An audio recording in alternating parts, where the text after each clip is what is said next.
এখানেই ফেলে দিই এটা। আরে এখানে গলদা চিংড়ি কেন? টুম্পা দাঁড়াও, কি হয়েছে? এটা তো বস্টন লবস্টার, তুমি এটা ফেলে দিলে কেন? কিসের বড় লবস্টার? ওটা তো একটা মরা লবস্টার, তোমার লাগলে নাও। আচ্ছা তাহলে এটা আমি বাড়ি গিয়ে রান্না করে খাই। নিয়ে যাও নিয়ে যাও, এমনিতেও তোমার স্বভাবই এমন, এত বড় একটা লবস্টারও আসলেই জিনিস চেনে না।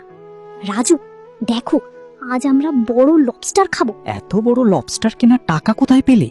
এটা আমি গ্রামের মুখে কুড়িয়ে পেয়েছি। এত ভালো ভাগ্য, তাহলে জলদি গিয়ে রান্না করো। ঠিক আছে, প্রথমে এটা পানি দিয়ে ভালো করে ধুয়ে নিব। এখন এটার ভিতর সব ধরনের মশলা ঢেলে দিয়ে সুন্দর করে মেখে নিব। এখন এটা সুন্দর করে পেঁচিয়ে এর ওপর কাদামাটি দিয়ে ঢেকে দিব, রান্না করে নিব।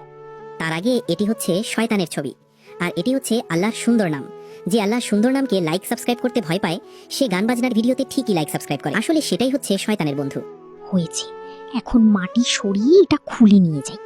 আমাদের স্পেশাল লবস্টার চলে এসেছে। ওয়াও, আমি আর তর সইতে পারছি না।